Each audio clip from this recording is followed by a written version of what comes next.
Hi, everyone. Welcome back. Happy Wednesday. Okay.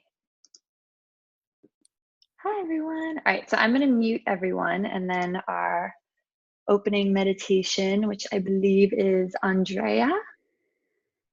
Is she here?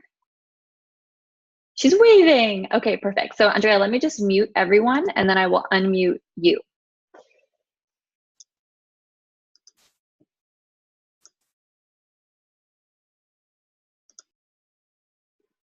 Okay, Andrea, you are all set. Good to go. Okay. I'm Andrea. I live in Washington State. I don't really meditate per se. It's just really not my thing. So I thought about where do I feel at peace and relaxed, and where do I feel connected to everything around me? And I hike. I go out into the forest alone all the time. I love the solitude. So instead of a formal meditation, I'm going to ask you all to come here with me today. We're going to go walk through the forest together. That's going to be my version of meditation. So I'm going to ask you all to start. Let me set my timer. Start by finding a comfortable position and close your eyes. And let your body relax as you start to form a picture of a forest in your mind. Imagine yourself walking on this forest path. It's very soft beneath your feet. It's a mixture of soil, leaves, moss, pine needles.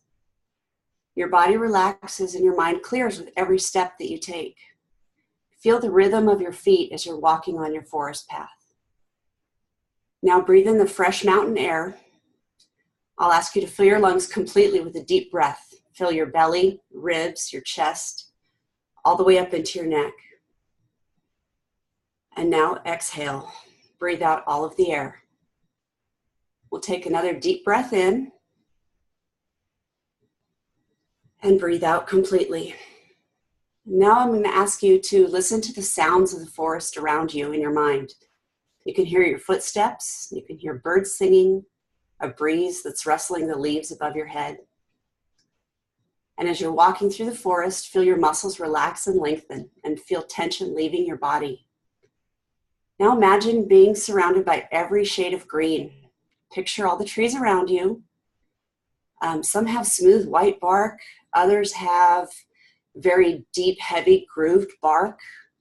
Think of the hundreds of textures that are all around you and the hundreds and even thousands of years that these trees have been standing and growing where they are. Now I'll ask you to smell the forest around you. You can smell the air. It's crisp and fresh.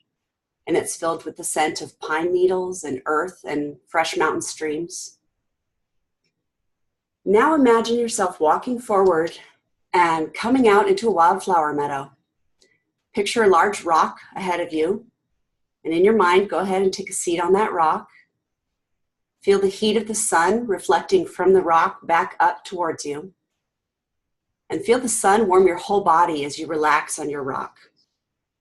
And continue to breathe in the fresh, clean mountain air. So in your mind, lay back on your rock and look up at the blue sky. Watch the clouds above you. They're always shifting, drifting, and changing shapes. And together, we're going to take one last deep breath in. Fill your belly, your chest, your ribs, all the way up into your throat. And now exhale. And when you're ready, we're going to slowly begin to reawaken our bodies. Maybe wiggle your fingers and toes a little bit. Maybe shrug your shoulders. And when you're ready, open your eyes and return to wakefulness. And I hope you feel a little bit refreshed and relaxed. And thank you for walking through my forest with me.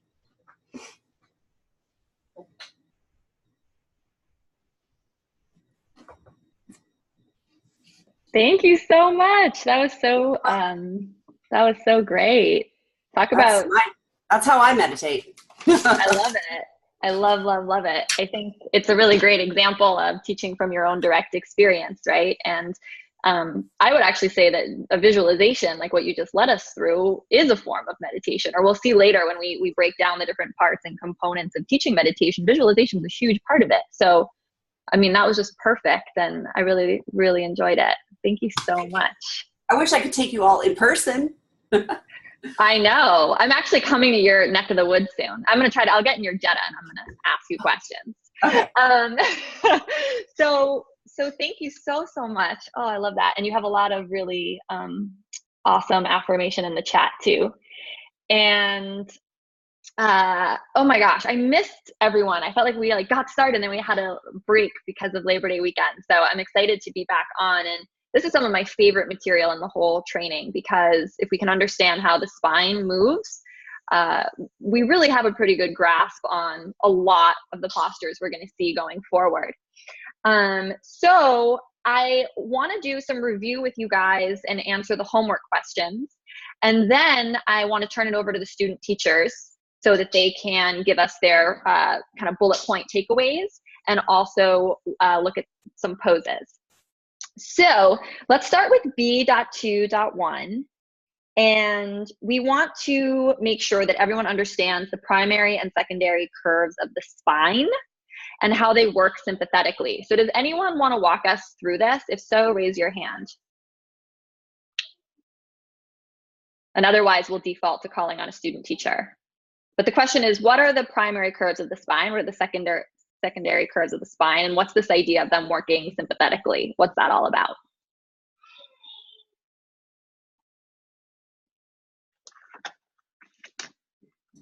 I'll take a shot. All right, we're going to go with our student teacher. Thank you. I'm very away.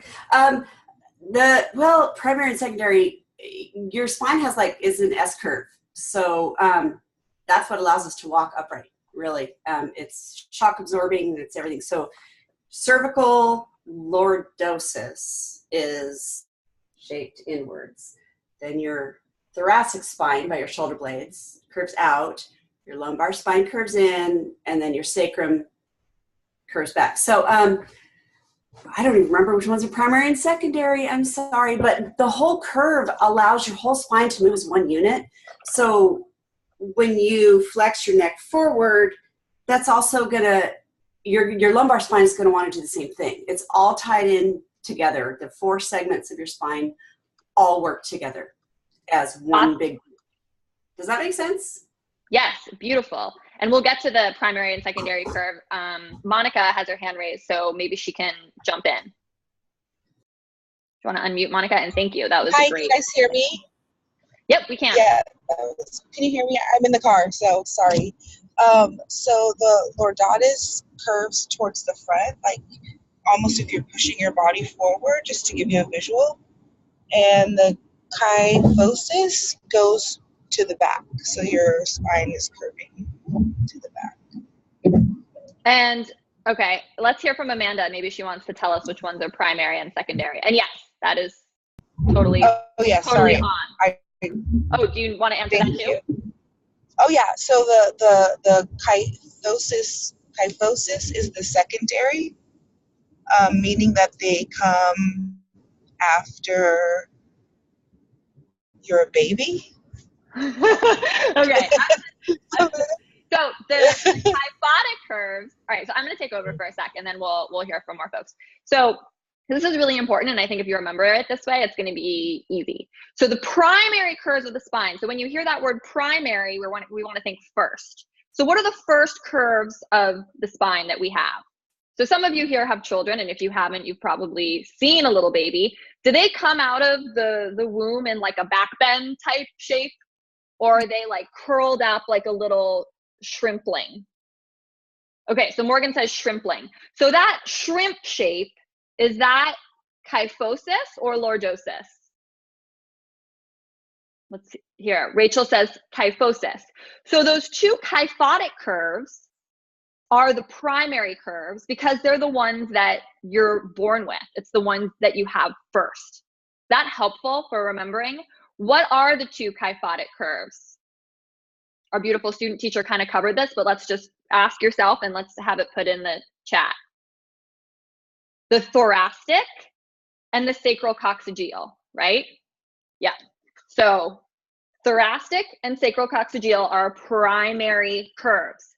Okay. So, and I think using the baby analogy is really the most helpful way. So what's the next thing little baby learns how to do, right? You give them that tummy time and they like learn how to lift their head, and they're developing the secondary curve. So there's 2 secondary curves, and the one they develop first is which? Muriel says the cervical curve, right? So they build lordosis, the cervical curve, lifting the head, and then they get head control. That's kind of one of those first big milestones. Okay, and then they develop the next secondary curve. Secondary, they're just together because they both come later, which is lumbar, says the bell, right? Because the next thing they kind of figure out how to do is sit up, right? You can't sit up if you're a shrimp, right? You can only sit up once you develop that lumbar curve. So to go over the primary curves of the spine, the thoracic and the sacrococcygeal, are naturally kyphotic, right? Meaning they naturally are convex. That makes sense? The secondary curves are naturally lordotic, meaning they're concave. So we can see on our friend, he doesn't actually have the best spine. His curves are very subtle. But here we can say concave, convex, concave, convex. Yeah?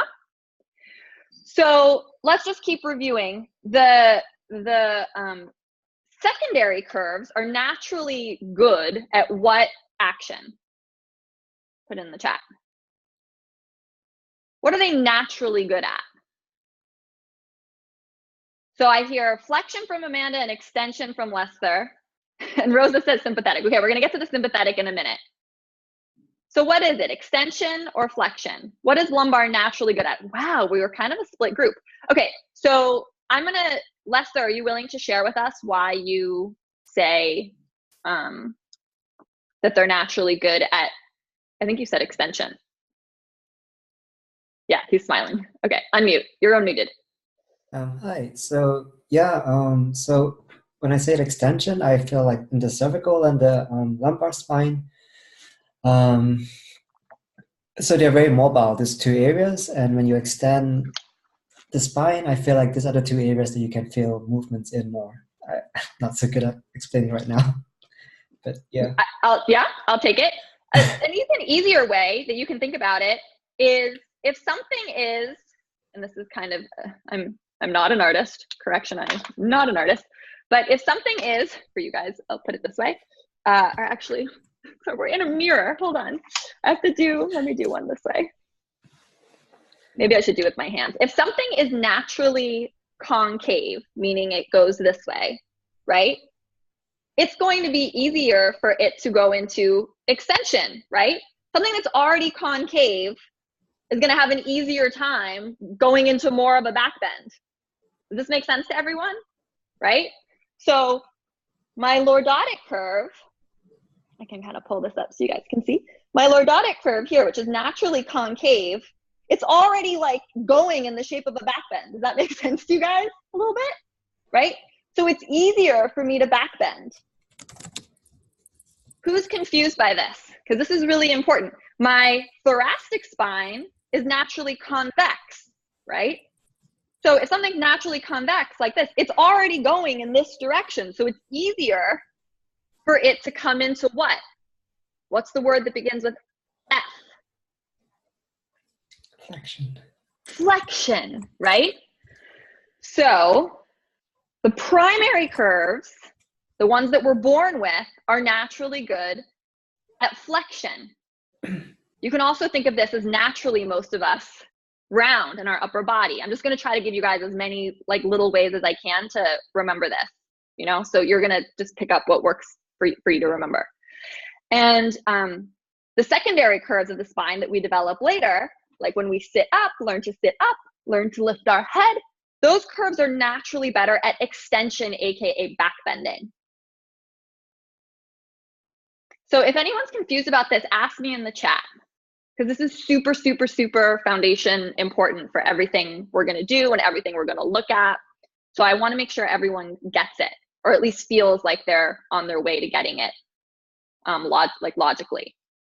So Linda says, but is the lumbar not better at flexion as it is not attached to the ribs or has merged parts? Okay, so I understand where you're coming from. So what you're getting at, Linda, which is like kind of, you're taking it kind of to the next step, which what if we want to talk about, instead of talking about flexion and extension, we just want to talk about mobility in general. Okay, we just want to talk about mobility in general. What part of the spine is more mobile, the lumbar or the thoracic? So now I don't care. It's like either direction, which has more mobility? The lumbar, right? And why? Exactly because of what she said. Well, first of all, you saw the transverse processes and the spinous process of the lumbar, right? Like the lumbar is big and wide, so it's very easy for those vertebrae on top of one another to have more range of movement. The thoracic vertebrae have those little toucan beaks, right? I think Kristen described them as like milk stools, right? Like this on top of one another. So you can't back bend as well because they'll those toucan beaks are going to hit each other, right? You can fold forward quite easily, but you still don't have perhaps as much mobility as you do in the lumbar. The lumbar for most people is more mobile, meaning it's whether we're going forward or back, just because of the way the vertebrae are built, than the thoracic, also because the thoracic has, exactly like she said, some of the thoracic vertebrae, like we have, are connected to the lungs, are connected to the sternum, right? Except for, so the true ribs and the floating ribs are all connecting to the sternum, which is why it's really hard to do like a crazy deep back bend in the thoracic spine, both because of the toucan beaks, the way the vertebrae are built, and because of how the lungs and the rib cage, right? So so does that help? So if we want to talk about mobility in general, lumbar has a lot of mobility. Thoracic doesn't have so much mobility. What about sacral coccygeal? That other primary curve, does it have a lot of mobility? No, like basically zero. It's fused, says Andrea. Yeah. And Rosette, do you have a question? Okay, I think your hand's raised from before. If you do, just put it in the chat. Okay, and then what about the cervical? Would we say it's more mobile than the thoracic and the sacrococcygeal, or less mobile? More mobile, lots of movement. So that was really great question that I think it was Linda originally asked us, because she was like, okay, let's stop talking about flexion extension so much. Let's talk about mobility in general. And when we talk about mobility in general, things get really interesting, because then all of a sudden our viewpoint is, what curves of the spine do we really want to work on stabilizing? Meaning we want to almost encourage them to not move so much. The lumbar and the cervical, says Andrea. Sorry, I was pronouncing it wrong before. The lumbar and the cervical, right? Because they're already mobile, right? So the fact that I can go like that, I'm not even going to do it because it hurts. The fact that I can be super mobile in my neck, that's not really impressive, right? Because it's already naturally good at that, right? So instead, we want to focus on keeping the back of the neck long and focus on stability in this area and stability in the lumbar, right? Because I'm already pretty mobile here, okay? What curves of the spine do we want to focus a little bit more on finding mobility? What curve of the spine specifically in yoga? Sacrococcygeal is kind of out because it's fused. So the thoracic, right? The thoracic. This is going to become really important when we look at cat-cow, because, or really most yoga poses. Because once we understand this concept, so that's why, like, if you don't get this, review, ask questions right now. I want to make sure everyone gets it. Once we know what the different parts of the spine are naturally good at, right? So the lumbar is naturally mobile, or more mobile, right? We're making generalizations here, but naturally more mobile. And it's naturally good at extension. So as a teacher, I want people to find stability there, right? That's the opposite of more mobility. I want them to find stability instead of overextending, right? Because it's like, there's not really a point, right? The low back is more at risk for getting injured through like potentially a hyperextension, right? It's like, why go more in the direction that we're already good at, right? So we're focusing more on stability. All right, so let me go back to my notes, but I'm hoping that this is a little bit helpful. Are people understanding this a little bit more now? So, okay, so the next question that I had written down to ask you guys, oh, so we didn't cover sympathetically. So does one of the student teachers want to talk us through this? Which two curves of the spine are sympathetic? And why does this matter? And can someone give us an example when you're teaching of why this matters? I will.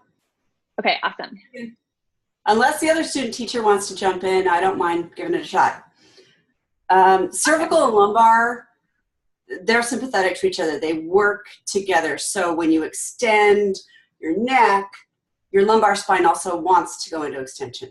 Perfect. Like Yeah. an example would be like when you're an up dog. If you're an up dog and you have your neck really extended back, that's going to possibly even overextend your lumbar spine.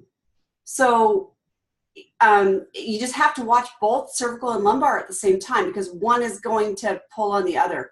And so you need to find kind of the happy place where they're both stable. Does that make sense? It does. That's a perfect example. Perfect. I love it. Does everyone understand what she said? And this is our first teaching hack, right? Why do we care? Because again, it's fun to learn anatomy, but right, it's like, who cares? We want this to be practical. Why this is such a great teaching hack is because if your student is an up dog and they have their head thrust back and you can tell they're kind of overarching, there's not muscular engagement, which is easier as the first quick thing to say to them? Is it going to be easier to say, hey, Chelsea, dip your chin, lengthen the back of the neck? Or is it going to be easier to say, okay, Chelsea, I want you to engage your abs and make the curve that's in your low back like a little less of a curve? And that's harder for her to, it's harder for you to say. It's a more subtle like action, and it's more difficult for someone who maybe doesn't have a ton of proprioception or body awareness to be able to do. But if you just tell her dip her chin, as a teacher, that's a big win, because A, you've now protected her cervical spine, but you've also potentially protected her lumbar. You have to some extent as well. Because these two curves of the spine are sympathetic, there's no way that if she dips the chin, she's going to be extending as much as she was before in the lumbar. Now, does she still need to engage her abs? Does she still need to, those could be like the second, fourth, fifth things you maybe say. But right away, you're going to have protected the cervical and protected the lumbar a little bit as well, because those two curves are sympathetic. Do we get it? This making it more relevant and cool? Okay, cool. So fixing the cervical is easier. Yeah, in that example, there might be a different pose where, fixing the lumbar is easier. But say you want to get your student, so perfect. We're going to come back to our cat-cow. Say you want someone to come into cat, and they're not getting it, right? Like you're saying, become like a Halloween cat, take your low back to the sky. You're saying all this stuff. You could say chin into chest. Everyone take your chin to your chest right now. Can you take your chin to your chest without feeling your low back come into flexion, your lumbar come into flexion? It's impossible, right? So if they're not getting it and you say chin into chest, it's like right away their lumbar is going to come into flexion the way you want it to. Yeah? Okay, awesome. Ask questions, guys, if you're confused. Vocab review I have written here for us to do. Okay, the spinous processes, those are the toucan beaks or the bumps that are facing out. So if you feel your own spine, you can feel sometimes the spinous processes. The transverse processes are the ones on the sides. Yeah? Okay. The intervertebral discs, right? That's the fibrocartilage. Think of it as the jelly inside the donut. Those are made for shock absorption between the two bodies of vertebrae. Okay. Let's talk a little bit about rotation, because we've talked a lot about flexion and extension. Why is rotation beneficial? Does someone want to tell us, or maybe Michelle, our other student teacher, can go for it if no one wants to volunteer? Lauren. Hi. So the benefit of twisting the discs is that the body past the age of 30 loses its blood supply, so those discs become really dry. So twisting them means that, yeah, the spine actually, the vertebrae come closer together, but when they untwist, they suck the moisture and the fluid out of the surrounding tissues and then become nice and plump again. Perfect answer. So can everyone kind of visualize that? It's like if I took a shirt that was wet, right, and I kind of twisted it and wrung it out, potentially it's longer, maybe not the best analogy, when I come back to center. Yeah, so it's that squeeze and soak. When you come back, replumps, fresh blood, fresh oxygen, all that good stuff. Okay, difference between a herniated and bulging disc. I think this was a homework question, so let's make sure to answer that. Does someone want to volunteer? I'll do it. Thanks, Michelle. No problem. A herniated disc is when the jelly substance like splurts out, and then a bulging disc is when the it has like a little head and the jelly substance kind of peeks out rather than splurts. Everyone clear? Cool. Okay, I just want to look at what other homework questions you guys had. Oh, and follow-up question. In what two sections of the spine, Michelle, are you willing to tell us? You can just guess. Do most disc injuries occur? Common sense guess, if you don't know. The cervical and the lumbar. And why? Why would it make sense that those are the ones where the jelly's splurting and we're having potentially more of these disc injuries?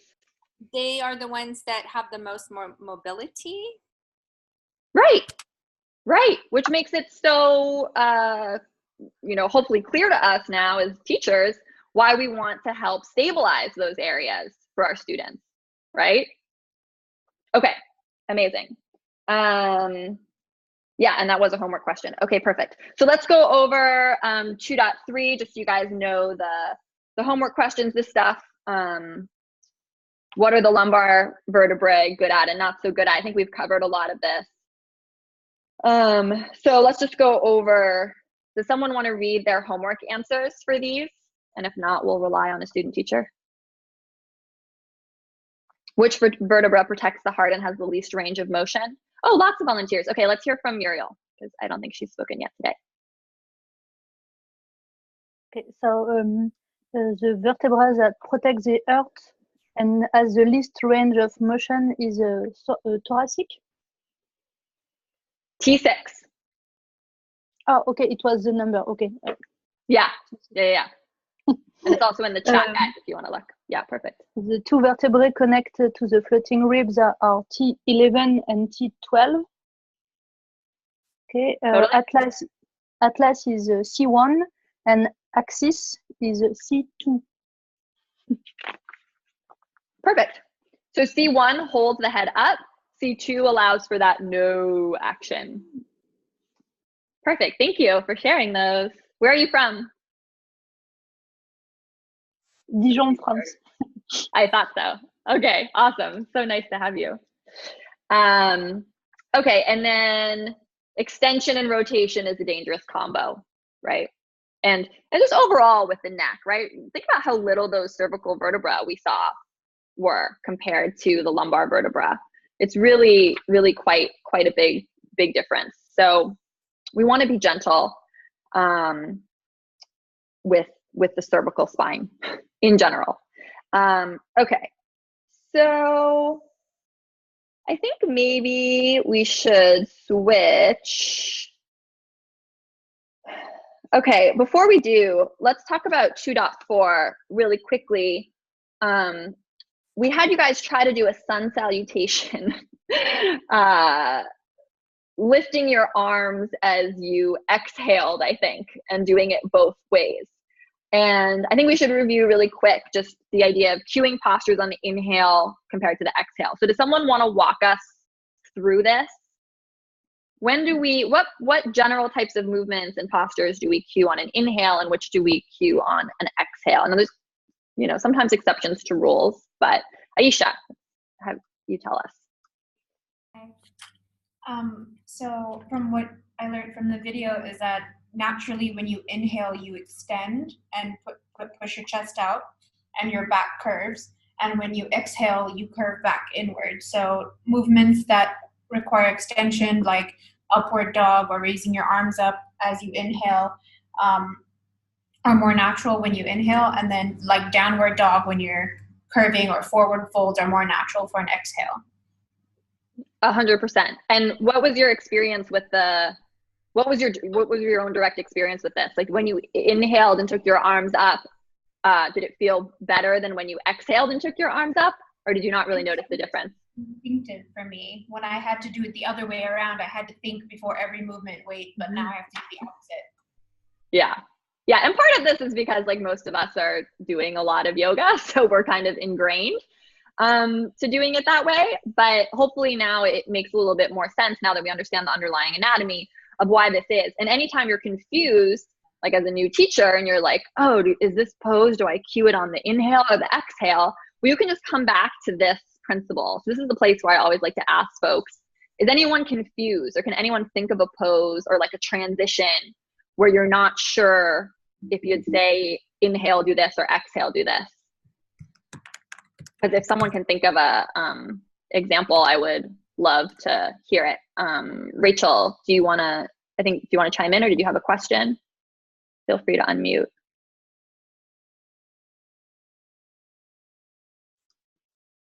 I'll go over Rachel. I'm looking in the chat too.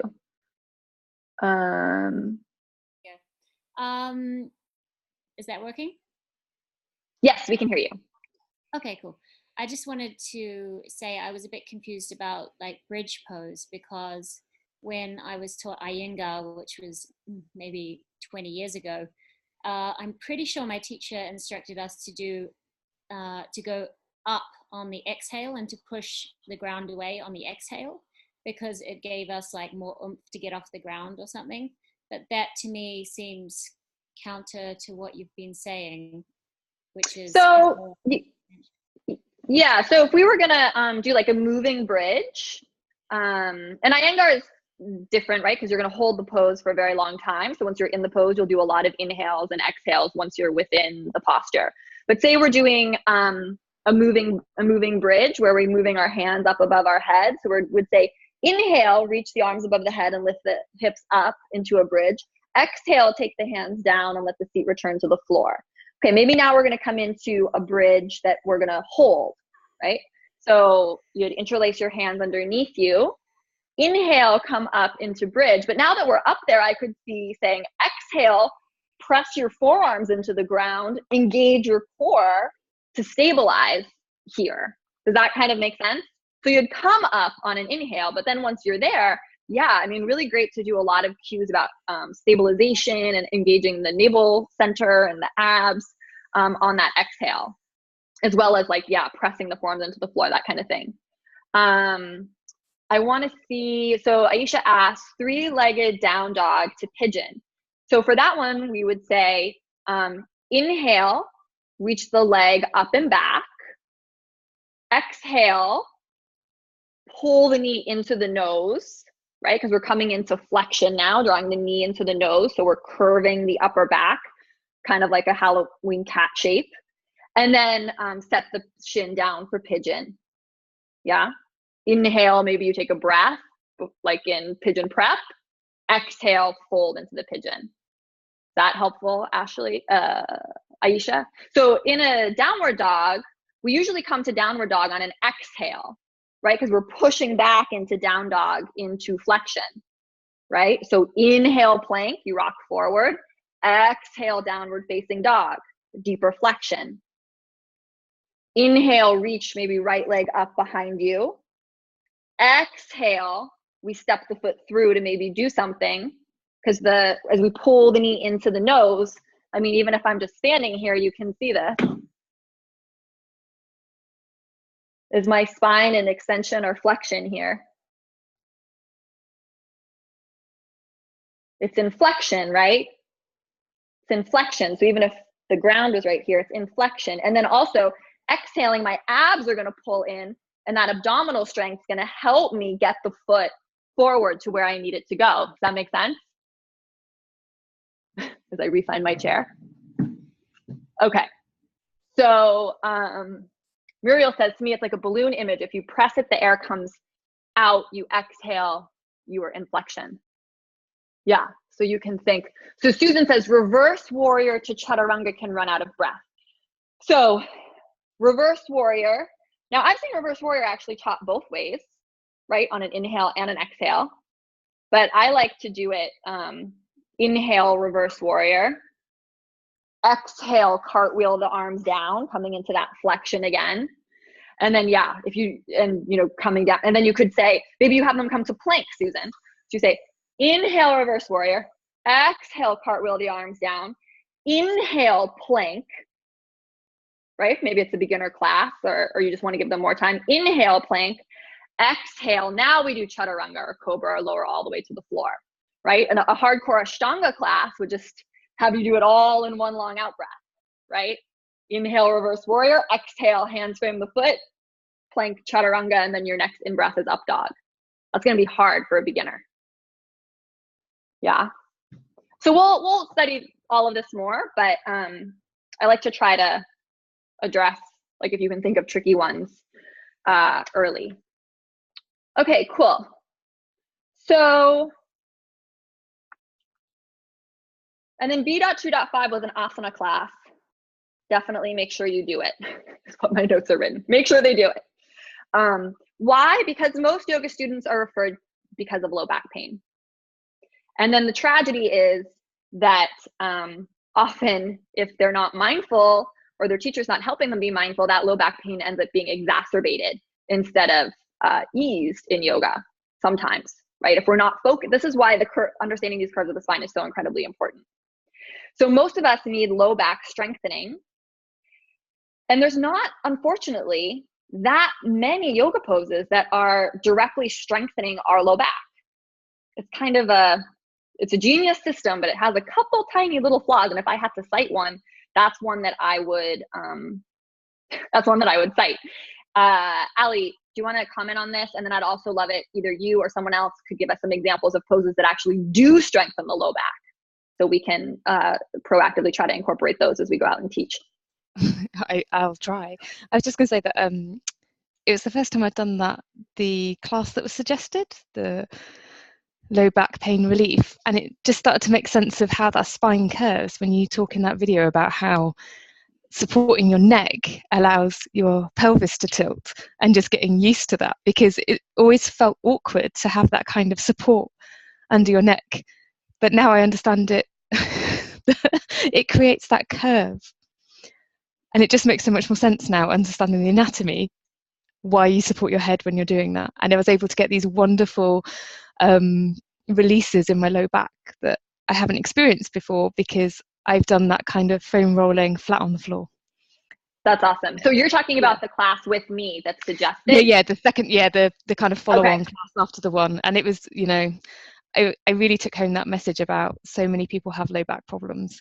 And even at work, I kind of want to go around saying, like, if you sit at your desk like that, you're going to be in agony. Maybe not this year, but next year. Yeah, but, the big con of YPT is you're going to look at everyone now and see their spine, and you're going to want to do things to them. But we won't.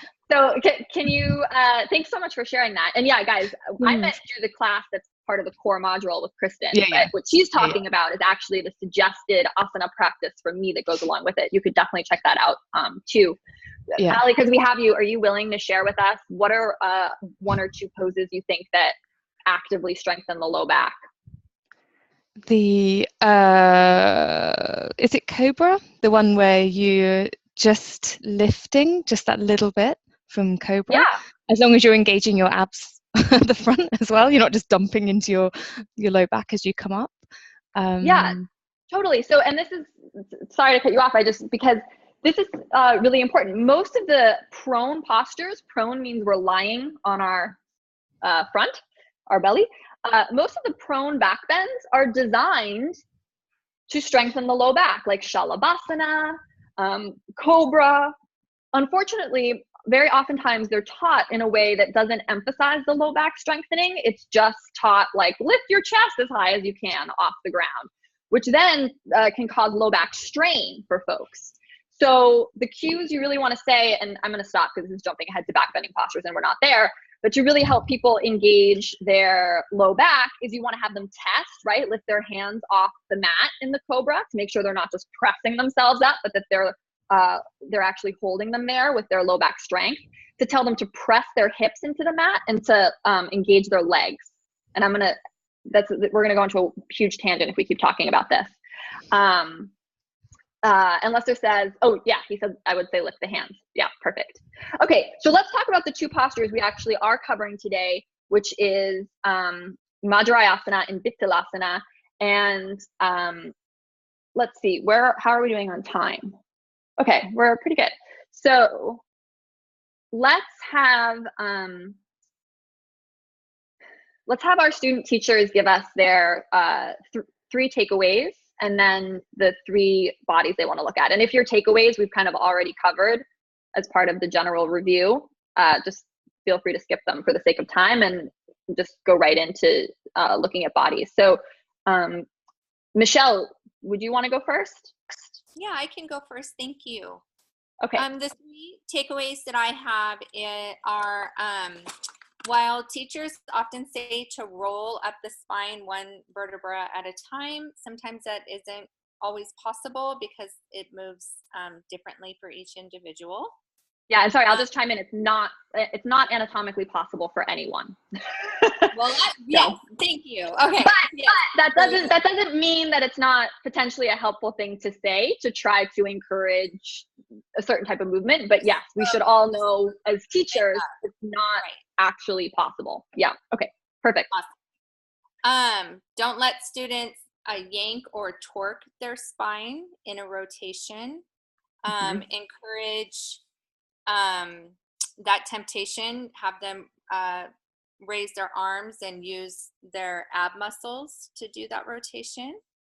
Michelle, can I interject and ask you what, as a teacher, what areas of the spine would you be most worried about them yanking in a twist? The lumbar, because that can cause the damage because it's mobile. So it can cause like those herniated discs. And that would look like maybe someone's booty leaving the floor when they do the twist, right? Right. Yeah. And what's the other one that you'd be worried about and especially looking at? For torquing? Mm-hmm. I'm not sure. What's the one that's sympathetic? If we're worried about the lumbar, what are we likely also worried about?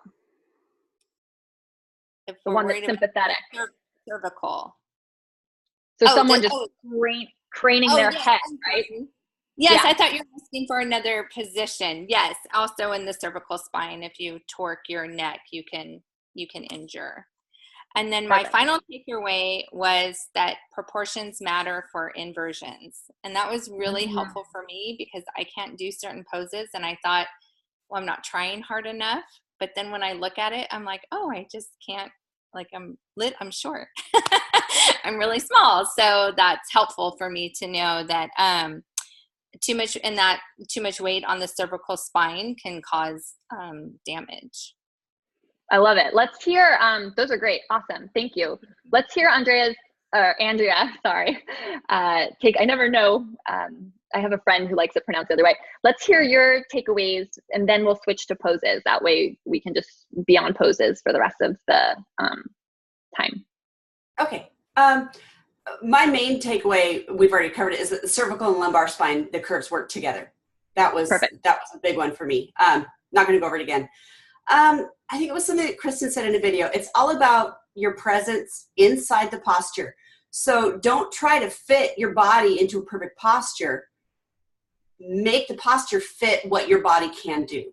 That was just a huge, and that's why I don't like all the Instagram photos, because it's like not everybody can do a perfect eagle. So everybody has to work with their body and what your body can do and understand what your body can't do. That was a huge takeaway for me. I think that covers like the whole course, just that one thing. And a third takeaway was we really need the abdominal muscles to help support the low back. You've got to strengthen your low back muscles, but your abdominal muscles are huge in keeping your low back stable. And front and back, you've got to strengthen both front and back. They both work together. To me, that was a huge takeaway. Yeah. Those are great. Yeah, 100%. Thank you. So good. So because we're on you, do you want to tell us some bodies that you wanted to look at in cat-cow? And just a heads up, you guys, I think you saw this in the syllabus, but what we're going to do is we're going to break up into jettas after we look at some bodies with the student teachers, and we're going to have you practice teaching cat-cow to one another, but you're not allowed to say cat or cow. Does that make sense? So to clarify, because you might want to take some notes now in like your notebook or your journal or whatever, as we look at these poses of ideas of how you can say some of these things, because, very classic new teacher is saying, inhale, cow, exhale, cat, right? And first of all, if your student's a beginner, they might not know what that means. So we need to have other language to be very precise to tell them what to do in each of those postures. Okay, so just quick interjection that you guys are all going to be practicing this as what's coming up next, and your amazing student teachers are kind of paving the way. So, and who did you want to look at? I can't even pronounce it, cat. In cat, I'd like to look at Abigail K. Okay, so Marjaryasana. Okay. You say that so well. Well, I'm, hold on, I'm just moving it over here so we're gonna all be able to see it because I have a bunch of monitors going on. Okay, close. Okay. And let's go into our screen share. Okay. All right, so the first one, Abigail K, the first one. Abigail, okay, perfect. So this could just be anatomy, and Abigail might just be ridiculously flexible in her thoracic spine. But to me, it looks like there's a lot more of a thoracic curve, and then the rest of her back down through her tailbone is more flat. And so what I would say would be to like maybe pull her abdomen back towards her spine a little bit more to help add more of a lumbar curve and kind of make it more of a full rainbow versus kind of a lopsided rainbow. Does that make sense? I totally agree. Does everyone, can we get some yeses or agreement in the chat? Do people agree with what they're seeing? That it's, she has a really strong curve in the thoracic, but not so much in the lumbar. So we want her to find more of a lumbar curve. Do we agree? I just need to open the chat so I can see it. Okay, I see a lot in the chat. So give me a second to just organize my screen. So Rachel says, I'd like her to move her hands forward too to help. Her hands are maybe too close to her feet, people are saying. Lester says, so pulling lower abs in to help the curve in the lumbar. Love the rainbow analogy, and could also be the camera angle, maybe a little bit. The reality is, whether it's Abigail, all of us, right, need to find more flexion in the lumbar when we do cat. So our primary objective, now that we're teachers and refining all of this in our own personal practice, is not to think about how much we can find flexion in the thoracic, because we already know that the thoracic is naturally good at flexion. So when we do our cat, all of a sudden we start bringing more attention to our navel and our abs and thinking about how we can really hollow out our navel, or kind of get our navel to pucker towards the ceiling or suction up towards the ceiling to find more rounding in the lumbar. So sorry, that was very long-winded, but so some of the cues you said were, do you want to go over your cues really quick? Basically, I would ask her to maybe pull her abs in towards her low back, and that might help add a little bit more flexion to the lumbar spine and even out the curve across the entire back. I love it. And I think that's what Lester said too was great. Maybe move her hands forward just a tiny bit too. But just to try to make it more of a rainbow shape versus a lopsided rainbow shape. And a suggestion I'll add for cueing, because sometimes for people, it's easier if you give directional cues in the room.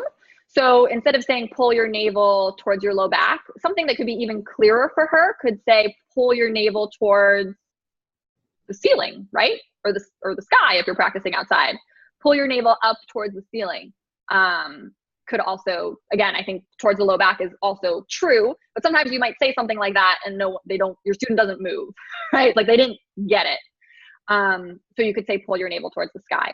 Something else you could maybe say, so it looks like her head is dropped, but I'm gonna, is there something we could say about her head that could maybe help with this as well?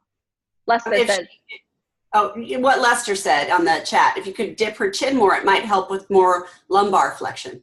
You would be surprised because it looks like her chin is dipped. All of us can pull the chin into the chest even more in this pose. And when you do, it really helps you find a deeper lumbar flexion, even if it's just subtle. And then another thing you can maybe say to her is, if she wants to send the belly button towards the ceiling or up, it's going to kind of maybe help her to lever down in order to find that action. So perhaps another thing you could say to her is press down through the knuckles, because when I look at her hands, again, it's not totally clear to tell, but I'm not convinced that her knuckles are really pressing into the mat. And I think if we maybe got her shins and her knuckles pressing into the mat really deeply, who knows, but maybe having that pressure, that downward pressure, encouraging her to press the floor away could help her find this action of coming into lumbar flexion a little bit more. Does that make sense to folks? Can I get some yes or no in the chat? Or just, yes. Play with that in your own body, right? See if you really press the floor away, for me, I find the action of pressing the floor away and pressing the shins, the tops of the shins into the floor, in conjunction with pulling my chin into my chest, really helps me find a little bit more lumbar flexion. Okay, awesome. Who else did you want to look at? Let's go also in this folder, Ellen B. Okay. Beautiful. Ellen B is our student. Here she is. Okay. That was Emily. I said Ellen. Oh, sorry. That's okay. I just saw the B. Okay, here we go. Ellen B. This one, I love the arc of her lumbar spine, her whole back, but hands and knees are way too far apart. I would ask her to bring her hands back so that her arms are perpendicular to the floor, so that her hands and wrists are directly under her shoulders, not out forward the way they are. Yeah, so one thing I've also, when we take, like still picture images of cat or cow, it's, having the shoulders directly over the wrists kind of looks good and works. For some folks, they do need the arms a little bit forward, especially if you're going to move between the two for a long time. Having a little bit of like a longer stance, I think is helpful. And again, play with this in your own body, you guys. But I do agree that even if we want her hands a little bit forward of her shoulders, because again, we don't want them, but if she was moving back and forth between the two a lot and kind of rocking and getting into it, or maybe she wants to alleviate some pressure on the wrist, it's like, okay, I'm not going to enforce the exact line of shoulders over the wrist in this cat-cow, especially if it's a flowing motion. Right. But I do think that this is a really, really, really extreme with her wrists being ahead of her shoulders. So yeah, I agree. I'd encourage her to pull them back, maybe just a touch, like maybe even just to here. Cool. Who else did you want to look at? In the Bitilasana cow folder, Lara M. L-A-R-A-M. Laura M. Here she is. Okay, cool. My one comment on this is I think her neck is possibly extended too far back. And in that case, it might be extending the lumbar spine a little bit too much. So I would, basically what I would do would be to ask her to, instead of looking up towards the ceiling, I would ask her to look, pick a gaze directly in front of her, parallel to the floor, to straighten out her neck a little bit, and then that'll help protect her lumbar spine a bit too. Yeah, I agree. Do people agree in the chat? So would ask her to dip her chin, and then would ask her dip her chin, find length in the back of the neck. So that's another good cueing hack that we'll talk more and more about as we move through training. But the hack is basically, can you say something about the front and the back of whatever you're trying to change, right? So dip the chin, lengthen the back of the neck, right? So if she doesn't get one, maybe she'll get the other. And then we could say, hug your abdominals up and in, pull your navel to the ceiling. So two different ways of saying kind of engage your abs, because we want to protect this lumbar curve. Okay. And like for me, if somebody says, oh, wait, change your gaze. If you change your gaze, chances are pretty good you're going to change the direction of your head. So if I was thinking of just saying, instead of looking up the ceiling, look at a point directly in front of you. That's going to bring her head into better alignment just right there. Yeah, I like it. I like it. And Amanda says that she's heard drop the belly, lift the gaze. Yeah. Do people think I'm a fan of that phrase? Yes or no? Put yes in the chat if you think I like the phrase drop the belly, lift the gaze, and no if you think, yeah, it's not really my favorite, even though it's used so much. Where we might use this phrase, I think maybe I'd use it with a total beginner who doesn't know what this shape looks like at all, right? They've never done Bitilasana in their life. They've never done cow in their life. Okay, maybe, right? Because if someone's never done it before, that's directionally at least going to help them understand the, I almost want to call it like the gross action, right? But the subtle actions, the more, I think, important actions, once we're actually in the shape, is to do the opposite, right? So it's not one that I use or would encourage you guys to use. But again, you're all going to teach from your own direct experience and see what resonates true for you. Okay, super wonderful. Thank you so much, Andrea. Michelle, do you want to take over? Can you mute yourself, and Michelle, unmute yourself and tell us who you want to look at, and maybe we can stay in this folder? Yes, we're in that folder, and I can look at Kim K, please. Okay, your friend Kim.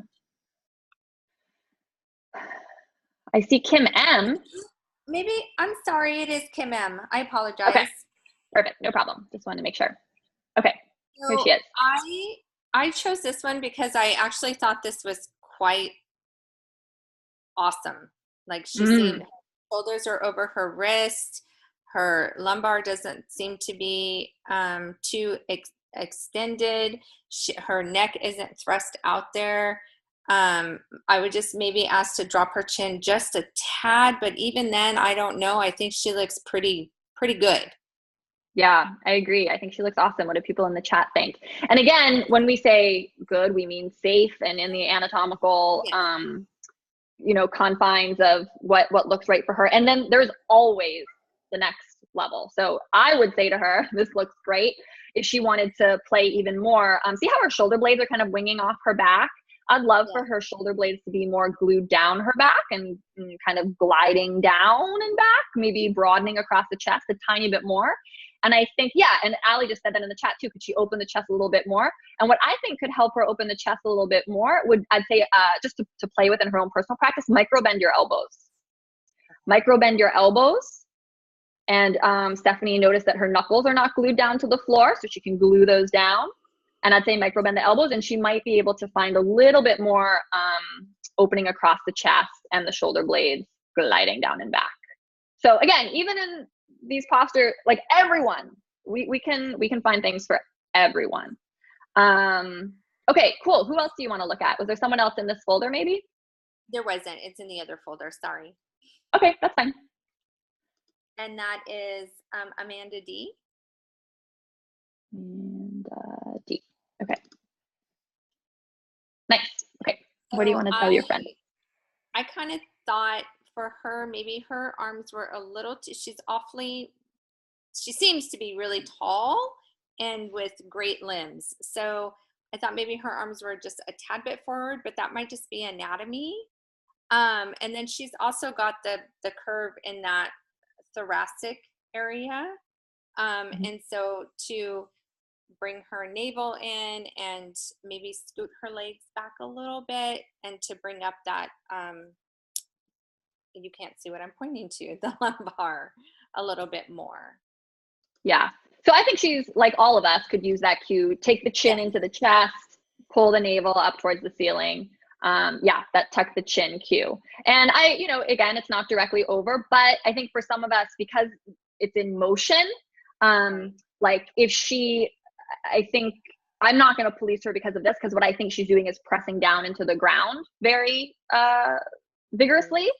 Right. And that's what's causing her to move back somewhat of her shoulders. Another thing you can say here that's really helpful to people is lengthen your tailbone to the space between your knees. Right. So that helps them find more rounding in the lumbar. Okay, cool. Who was your last person? My last one was Jen K. Okay. Cool. I thought her alignment was well, and again, it's just the same kind of feedback. Just, I'm sorry, how did you say that? Lengthen between your tailbone? Lengthen your tailbone, right? Because sorry, Jen, but I'm going to draw your little tailbone here somewhere, right? Lengthen your tailbone to the space between your knees. For me, I like that cue, but again, different people like different things. But I found that helps people find that rounding. Okay. And then dip the chin a little bit. She looks like she's kind of hanging her head rather than having it tucked and brought in, which will help raise the lumbar. Will help that. Yep. Mm-hmm. Perfect. And then is there anything else you noticed about Jen? Well, I actually thought her alignment with her shoulders to over wrist was perfect. I'm not sure what I'm missing. No, yeah, Lester got it. This is really exciting. Jen is the first hyperextender that we're seeing. So again, this is something that people are just kind of born with. So it's just a percentage of us. But can you guys see how her elbows are hyperextended? Meaning that, meaning that they're hyperextended, right? So what she needs to do and what all our hyperextenders need to do is to micro bend the elbows. Micro bend just means a little bend, right? Because otherwise, if they're locked, what's the danger? Why do we care? Can we go back to what we learned a little bit about the joints? Why shouldn't she just do this forever and lock out her elbows? By locking, sorry, go ahead. I was just going to say it'll overextend the ligaments and make them loosey-goosey. Yeah, exactly. And she's going to grind down that cartilage. So eventually it's just going to be like bone on bone. Not now, but over time. So no loosey-goosey ligaments. So she wants to micro bend her elbows, as do all our hyperextenders when they're practicing these postures. So we'll talk more about hyperextension later. We have a whole video on it, but it's exciting to know that we found one of the hyperextenders among us. So that's super, super exciting. Okay, cool. So I think I'll do a quick video for you guys. I think, cat cow, it's really, we're all unique, but it's kind of the same idea for almost everyone, right? It's that idea of trying to make cat more about the lumbar and the cervical, because it's naturally going to be about the thoracic, and making cow more about the thoracic than the lumbar and cervical. Make sense? Okay, so we're going to split you into jettas now. If you're in a jetta with someone you haven't met yet, make sure you guys all know each other. So exchange like just names and where you're from. And then you're going to practice, go around. So each person take turns cueing cat-cow, or again, you could kind of gather cues to share with one another. There are lots in your manual, so if you want to kind of just read those together, you can also do that. But the key of the game is you can't say cat and you can't say cow. So you're going to have to say, inhale, broaden across your chest, take your collarbones back, you know, seat lifts up as your abs hug in, right? It's hard. It's really hard. So this isn't an easy task. And if this is not your regular call time, or you're at work, like someone messaged me, they can't stay for jettas, that's fine. But I'm going to ask you to drop off now, because it's going to, I'm not going to be able to arrange the rooms properly. So jettas, introduce, say where you're from, you know, all that stuff. And if you want to hang out, even if it's not your regular time, that's fine. I'm going to pause the recording now.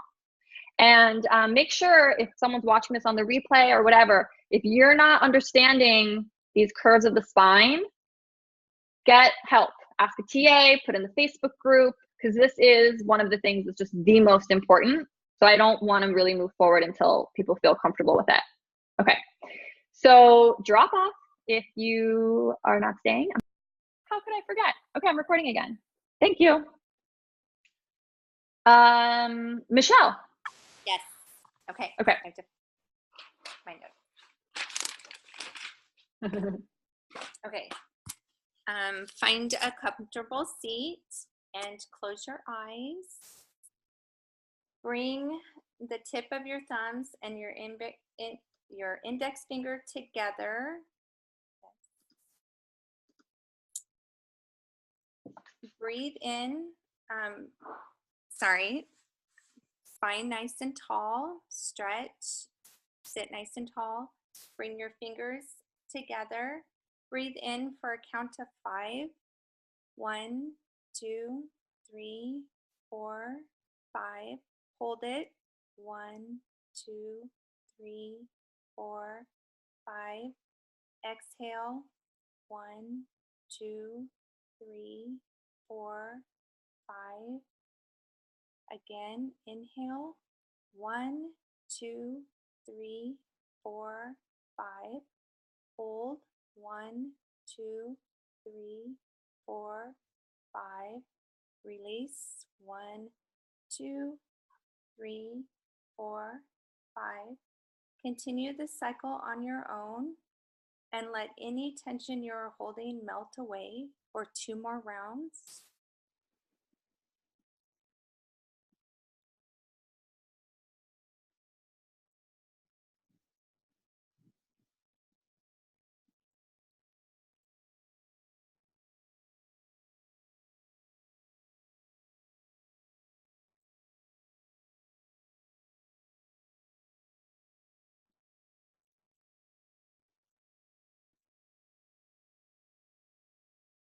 Bring your hands in front into prayer pose.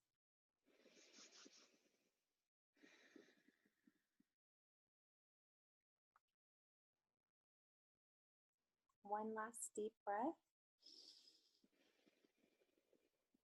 Exhale.